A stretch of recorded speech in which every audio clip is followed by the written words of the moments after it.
ધોરણ 11 સામાન્ય પ્રવાહ એના માટેનો ખૂબ જ અગત્યનો વિડીયો છે. ગુજરાત માધ્યમિક અને ઉચ્ચતર માધ્યમિક શિક્ષણ બોર્ડ દ્વારા જે આપણને બ્લુપ્રિન્ટ આપેલી છે, એટલે કે પ્રશ્નપત્રનું જે પરિરૂપ આપેલું છે એ આપણે જોવાના છે. વિષય છે નામાના મૂળ તત્વો, અને અહીં તમે જોઈ શકો વાર્ષિક પરીક્ષામાં 80 ગુણનું પેપર કેવી રીતના પૂછાવાનું, એટલે ક્યાંથી પૂછાવાનું એ પણ જોઈશું, પેપર કેવું આવે એ પણ જોઈશું. એટલે બધી જ વિગત આપણે જોવાના છે. ખાસ ધ્યાન આપીને વિડીયોને સમજવાનો છે. આપણે હેતુલક્ષી પ્રશ્નો 24 પૂછાવાના છે, પણ કયા ભાગમાંથી પૂછાવાના એ આપણને નથી ખબર, એ પણ આપણે જોઈશું.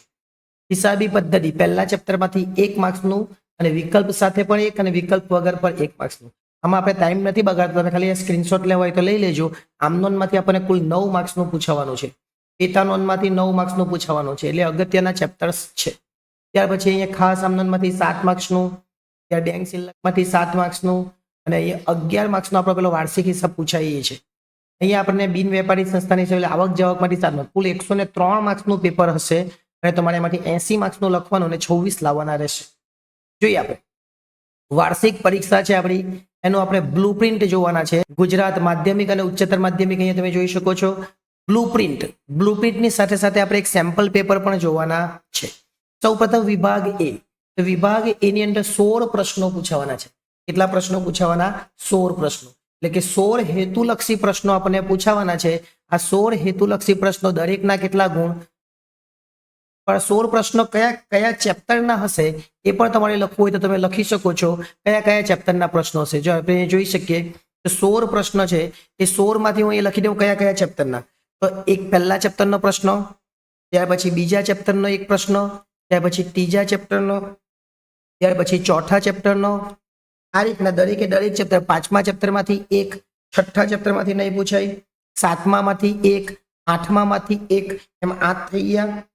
ત્યાર પછી ડાયરેક્ટ 10મા ચેપ્ટરમાંથી એક, ત્યાર પછી 11મા ચેપ્ટરમાંથી એક, એટલે કે બેંક સિલકમાંથી એક, ત્યાર પછી ભૂલ સુધારામાંથી એક. ભૂલ સુધારા કયું? એટલે ભૂલ, આ ભાગ 1 થયો. ભૂલ સુધારા એટલે ભાગ 2. હવે ભાગ 2 નું પહેલું ચેપ્ટર, એમાંથી એક. ત્યાર પછી ત્રીજા ચેપ્ટરમાંથી એક. ત્યાર પછી આપણે જોઈએ તો 6ઠ્ઠા ચેપ્ટરમાંથી એક, 1, 3, 6 એ બધામાંથી એક એક થઈ ગયા. 7મા ચેપ્ટરમાંથી એક, ત્યાર પછી 8મા ચેપ્ટરમાંથી એક, ત્યાર પછી 10મા ચેપ્ટરમાંથી એક, અને 11મા ચેપ્ટરમાંથી એક. આપણે ગણી ગયા ટોટલ કેટલા થયા, જો અહીં તમે જોઈ શકો કેટલા થયા. તો 1, 2, 3, 4, 5, 6, 7, 8, 9, 10, 11, 12, 13, 14, 15 અને 16 પ્રશ્નો. એટલે આ જે વિભાગ બતાવ્યા છે એના પ્રમાણે આ જે ચેપ્ટર્સ છે, આ ચેપ્ટરના આપણને પ્રશ્નો પૂછાશે. એટલે અહીંયા 16 પ્રશ્નો તમે અહીંયા જોઈ શકો છો. આટલું જોઈએ. ત્યાર પછી આપણે જોઈએ વિભાગ બી. હવે જે ભાગ બી છે એ ભાગ બી ની અંદર કયા કયા ચેપ્ટરમાંથી પૂછાવાના એ પણ આપણે લખવું પડશે ને. તો ભાગ બી માંથી જોઈ લઈએ, ભાગ બી ના કયા કયા ચેપ્ટરમાંથી પૂછાવાનું છે. તો વિભાગ બી ની અંદર, આ વિભાગ બી ની અંદર કુલ 17 થી 24, એટલે કે એક વાક્યમાં પ્રશ્નો કેટલા પૂછાવાના? 8. દરેકનો 1 ગુણ, એટલે 8 પ્રશ્નો પૂછવાના, મતલબ કે 8 ચેપ્ટરમાંથી પૂછાશે. તો 8 ચેપ્ટર એટલે કયું કયું? તો એક ચેપ્ટર આપણું છે આમનોંધ, એક પ્રશ્ન પૂછાશે આમનોંધમાંથી, એટલે કે ચોથા ચેપ્ટરમાંથી એક. ત્યાર પછી 5મું ચેપ્ટર જે હિસાબી સમીકરણ, એમાંથી એક. ત્યાર પછી ખાટાવહી ખટાવણી, એટલે કે 9મું ચેપ્ટર, એમાંથી એક. એટલે કે 3 પ્રશ્નો આપણા ભાગ 1 માંથી. ભાગ 1 છે એમાંથી આ 3 પ્રશ્નો. હવે ભાગ 2 ની વાત કરીએ તો ભાગ 2 ની અંદર આપણને જે પહેલો પ્રશ્ન પૂછાવાનો છે એ આપણને ચેપ્ટર નંબર 3 માંથી, એટલે કે જોગવાઈ ને અનામતો. ત્યાર પછીનું 6થું ચેપ્ટર જે છે એમાંથી એક. ત્યાર પછી 8મું ચેપ્ટર દેશી નામું, એમાંથી એક. અને 10મું ચેપ્ટર ને 11મું ચેપ્ટર, એમાંથી એક એક. એટલે કુલ તમે જોઈ શકો 8 પ્રશ્નો પૂછાવાના છે. એમાં પહેલો પ્રશ્ન ચોથા ચેપ્ટર આમનોંધમાંથી, બીજો પ્રશ્ન હિસાબી સમીકરણ, ત્રીજો પ્રશ્ન આપણને પૂછાશે ખાતાવહી ખતવણી.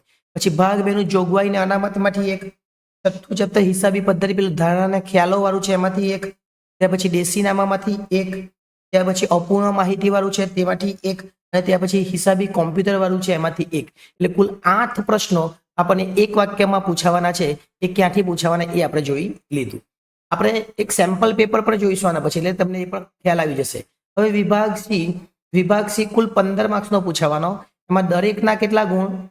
3 ગુણ. એનો મતલબ કે 25 થી 32 આપણને પૂછાશે, એમાંથી કુલ આપણે કોઈ પણ 5 લખવાના. 25 થી 32 નો અર્થ એવો થાય કુલ 8 પૂછાશે અને 8 માંથી લખવાના કેટલા? 5. આપણને પૂછાશે 8, એટલે કે 8 પૂછાય અને 8 માંથી આપણે લખવાના 5. હવે કયા 5 લખવાના અને કયા 8 પૂછાય એ જોઈ લે. તો સૌપ્રથમ આપણે વાત કરીએ વિભાગ સી ની અંદર, તો ભાગ 1 માંથી ચેપ્ટર નંબર 2 વ્યવહારોની દ્વિઅસરના ખાતાના પ્રકારો, કેવો પ્રશ્ન પૂછાય એ પણ આપણે પછી વાત કરીશું. ત્યાર પછી એક આમનોંધમાંથી પૂછાય એટલે કે 4થું ચેપ્ટર, એક પેટાનોંધમાંથી પૂછાય એટલે કે 6થું ચેપ્ટર, ખાસ આમનોંધમાંથી 2 પૂછાય, જે ખાસ આમનોંધ જે 8મું ચેપ્ટર છે એમાંથી કેટલા પૂછાય? 2 પૂછાય. આટાઓની ખટાવણીમાંથી 1 પૂછાય. અહીંયા આખો ભાગ 1 પૂરો થઈ ગયો. આ ભાગ 1 ની વાત થઈ. ભાગ 2 ની વાત કરીએ તો જોગવાઈના નામો, તો 3જું ચેપ્ટર છે એમાંથી 1 અને 8મું ચેપ્ટર છે દેશી નામું, એમાંથી. એટલે કુલ કેટલા પ્રશ્નો છે અહીંયા જોઈએ આપણે. જો પહેલું વ્યવહારોની દ્વિઅસર, એમાંથી 1, આમનોંધમાંથી 1, પેટાનોંધમાંથી 1, ખાસ આમનોંધમાંથી 2 અને આટાઓની ખટાવણીમાંથી, એટલે 6 ને 1 જોગવાઈના અનામતમાંથી 1 અને દેશી નામું, એટલે કુલ 8. 8 માંથી આપણે લખવાના કેટલા? 5. એટલે આપણે 5 પ્રશ્નો લખવાના છે, પણ કયા કયા 8 પૂછાય એ પણ આપણે જોઈ લીધું. એટલે ખાસ ધ્યાન આપીને આ વિડીયોને જોજો અને સમજજો કે કયા ચેપ્ટરમાંથી તમને શું પૂછાય છે. હવે વાત કરીએ સેક્શન ડી, એટલે કે સેક્શન ડી ની અંદર આપણને શું પૂછાવાનું? વિભાગ ડી ની અંદર કુલ 12 માર્ક્સનું આપણને પૂછાવાનું છે, પણ પ્રશ્નો કેટલા હશે? તો પ્રશ્નો આપણે કોઈ પણ 3 લખવાના. એનો મતલબ કે 33 થી 37, એટલે કે આપણને પ્રશ્નો પૂછાશે 5 અને 5 માંથી આપણે લખવાના કેટલા? 3. એટલે અહીંયા આપણે લખી દઈએ 5 માંથી 3 અને દરેકના કેટલા ગુણ? તો દરેકના 4 ગુણ, એટલે 12 માર્ક્સનો આ વિભાગ થવાનો છે. કેટલા માર્ક્સનો? 12 માર્ક્સ. તો સૌપ્રથમ વિભાગ ડી ની વાત કરીએ તો એક પ્રશ્ન પૂછાશે આમનોંધમાંથી, એટલે કે 4થા ચેપ્ટરમાંથી. બીજો એક પ્રશ્ન પૂછાશે 7મા ચેપ્ટરમાંથી, એટલે કે રોકડ મેળમાંથી. ત્યાર પછીનો એક પ્રશ્ન પૂછાશે એટલે કે સાચું સરવૈયું. અહીંયા ભાગ 1 પૂરો થાય. કુલ 5 પ્રશ્નો છે, તો ભાગ 2 ના 2 પ્રશ્નો છે. એમાંનું પહેલું ચેપ્ટર એટલે ભૂલ સુધારણામાંથી 1 પૂછાય અને 4થું ચેપ્ટર એટલે કે હુંડીમાંથી 1 પૂછાય. એટલે જે આપણા પ્રશ્નો પૂછાવાના કેટલા? 5. તો પહેલો પ્રશ્ન આમનોંધમાંથી, બીજો પ્રશ્ન રોકડ મેળમાંથી, ત્રીજો પ્રશ્ન સાચું સરવૈયુંમાંથી, ચોથો પ્રશ્ન આપણને ભૂલ સુધારણા અને 5મો પ્રશ્ન હુંડીમાંથી. એટલે 5 માંથી કોઈ પણ 3 લખવાના. એટલે કયા કયા 5 છે એ મેં તમને કહી દીધું. હવે વાત કરીએ સેક્શન ઈ. સેક્શન ઈ ની અંદર દરેકના 6 ગુણ છે, કોઈ પણ 3 લખવાના, 18 માર્ક્સ. તો પૂછાય કેટલા? 38 થી 41, એટલે 38, 39, 40, 41, એટલે પૂછાય આપણને 4 અને 4 માંથી આપણે લખવાના કેટલા? તો 4 માંથી આપણે કોઈ પણ 3 લખવાના. હવે કયા 3 તમારે લખવાના તમારે નક્કી કરવાનું, પણ મેં તમને 4 કયા છે એ કહી દઉં. તો પહેલો પ્રશ્ન આપણને પૂછાય પેટાનોંધમાંથી, તેમાંથી પેટાનોંધ એટલે ખરીદ નોંધ, વેચાણ નોંધની છે. બીજો એક પ્રશ્ન પૂછાય કે 11મું ચેપ્ટર એટલે કે બેંક શિલ્લકમાંથી, એટલે ભાગ 1 માંથી 2 ચેપ્ટર અને બીજા ભાગ 2 ના 2 ચેપ્ટર છે. તો ભાગ 2 માંથી આપણને પૂછાય ઘસારાના હિસાબો, બીજું ચેપ્ટર. અને ત્યાર પછી 9મું ચેપ્ટર બિન વેપારી સંસ્થાના હિસાબો, આ ભાગ 2. એટલે કુલ પ્રશ્નો કેટલા પૂછાવાના? 4. આ 4 માંથી તમારે લખવાના કયા? તો 3 લખવાના. જો અહીંયા એક આપણને પ્રશ્ન પૂછાય 6થા ચેપ્ટર એટલે પેટાનોંધ, એક 11મું એટલે બેંક શિલ્લક મેળ, એક બીજું ચેપ્ટર એટલે ભૂલ સુધારણા, સોરી ઘસારો, અને 9મું ચેપ્ટર એટલે બિન વેપારી સંસ્થાના હિસાબો. ત્યાર પછી વિભાગ એફ ની વાત કરીએ તો વિભાગ એફ ની અંદર આપણે એક જ દાખલો પૂછાય અને એ દાખલાનો નંબર હશે 42. માં 11 ગુણનો આ પ્રશ્ન પૂછાશે, એટલે 80 માર્ક્સનું પેપર થઈ જાય. હવે આ 11 ગુણનો પ્રશ્ન આપણને બધાને જ ખબર હશે કયું ચેપ્ટર? તો ચેપ્ટર છે ભાગ 2 નું 5મું ચેપ્ટર, જેને આપણે બધા જ વાર્ષિક હિસાબો કહીએ, એટલે કે ધંધાકીય એકમોનો નાણાકીય પત્રકો. જે ધંધાકીય એકમો છે એના નાણાકીય પત્રકો છે એનું આ ચેપ્ટર છે. એટલે અહીંયા આખી બ્લુપ્રિન્ટ પૂરી થાય. હવે એક સેમ્પલ પેપર જોઈ લઈએ. જો એ નમૂનાનું પ્રશ્નપત્ર લખેલું છે, એટલે કેવું પેપર પૂછાય એ આપણે જોવાના છે. નમૂનાનું પ્રશ્નપત્ર તમે જોઈ શકો, નમૂનાનું પ્રશ્નપત્ર છે. કુલ 80 ગુણનું પેપર છે, 6 વિભાગ અને 42 પ્રશ્નો છે. વિભાગ એ ની વાત કરીએ તો 16 પ્રશ્નો. જો પહેલો પ્રશ્ન છે અહીંયા કેવો પૂછાય એ જોઈ લેજો. બીજો પ્રશ્ન ક્યાંથી પૂછાયો, મેં તમને જે દરેકે દરેક ચેપ્ટરના નામ આપેલા ને એમાંથી જ છે, જોઈ લેજો. ત્રીજો પ્રશ્ન જીએસટી માંથી છે. ચોથો પ્રશ્ન છે અહીં જોઈ શકો, ચોથો આમનોનમાંથી પૂછાય. પાંચમો પ્રશ્ન તમે જોઈ શકો, પાંચમો પ્રશ્ન શેમાંથી પૂછાય તો હિસાબી સમીકરણ. છઠ્ઠો પ્રશ્ન ડાયરેક્ટ પેટા નોંધમાંથી પૂછાય. સાતમો પ્રશ્ન છે, આઠમો પ્રશ્ન છે. એમ કુલ કેટલા પ્રશ્નો પૂછાવાના છે? એમ કુલ આપણને 16 પ્રશ્નો પૂછાવાના છે. અહીંયા 16 પ્રશ્ન, છેલ્લો પ્રશ્ન કોમ્પ્યુટરમાંથી પૂછાય. વિભાગ બી ની વાત કરીએ તો વિભાગ બી ની અંદર કુલ કેટલા પ્રશ્નો પૂછાવાના?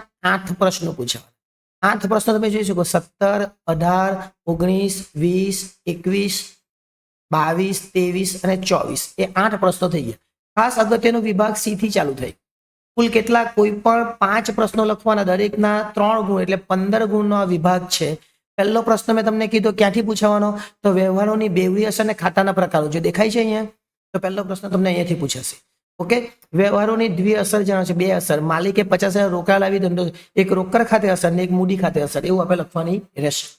10,000 બેંકમાં ભરી ખાતું ખોલાવ્યું, રોકડ જાય એટલે રોકડ ખાતે અસર અને બેંક લેનાર એટલે બીજી અસર બેંક ખાતે.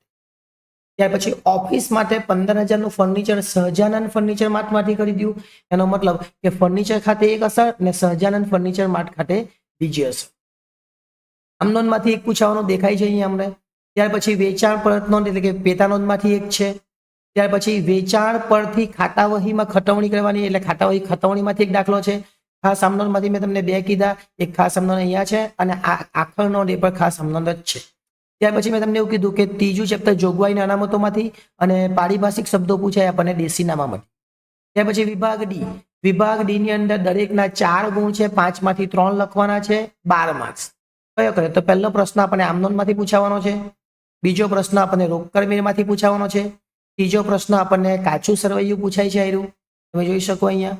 ને ચોથો પ્રશ્ન આપણને ભૂલ સુધારા પૂછાય. 5 પૂછાવાના, એક હુંડી આપણને પૂછાશે. બાબત જે જરૂરી નથી હુંડીમાં આવું લખેલું આવશે. ત્યાર પછી ઈ વિભાગ. ઈ વિભાગની અંદર કુલ 4 પ્રશ્નો પૂછાય, 6 માર્ક્સનો એક પ્રશ્ન અને કોઈ પણ 3 લખવાના. 4 પૂછાય ને 3 લખવાના એટલે 6 ટાલી 18. પહેલો પ્રશ્ન આપણને પેટા નોંધ એટલે કે 4 આપણને પેલી પેટા નોંધ પૂછાય, ખરીદ નોંધ, વેચાણ નોંધ, ખરીદ પરત ને વેચાણ પરત. ત્યાર પછી વાત કરીએ તો બેંક સિલક મેળ આપણને એક પૂછાશે. આપણને એક ઘસારો પૂછાશે એટલે કે યંત્ર ખાતું વાળું, કદાચ આવું બી પૂછાય જો અહીંયા બાકીઓ આપેલી છે, આવું પૂછાય વધારે સારું. એટલે આ રીતના પ્રશ્નો પણ આપણને પૂછાઈ શકે. ઉપજ ખર્ચ ખાતું તૈયાર કરવાનું છે, એનો મતલબ કે આવક જાવક વાળું છે એટલે ચેપ્ટર નંબર 9 માંથી એક પ્રશ્ન છે. અને છેલ્લો વિભાગ એફ એટલે એક વાર્ષિક હિસાબ આપણને પૂછાવાનો છે. એમાં આપણને કાચું સરવૈયું આપેલું હશે અને ત્યાર પછી આપણને વધારાની માહિતી એટલે કે હવાલા આપેલા હશે. એટલે આ પ્રકારે આખું પેપર કેવી રીતના પૂછાવાનું એની તમને વાત કરી, તમને બ્લુપ્રિન્ટ બતાવી, તમને એક બ્લુપ્રિન્ટની સાથે નમૂનાનું પ્રશ્નપત્ર પણ બતાવ્યું. એટલે વિડીયો ગમ્યો હોય તો લાઈક કરી દેજો, ચેનલને સબસ્ક્રાઇબ કરવાની બાકી હોય તો એ પણ કરી લેજો. આભાર.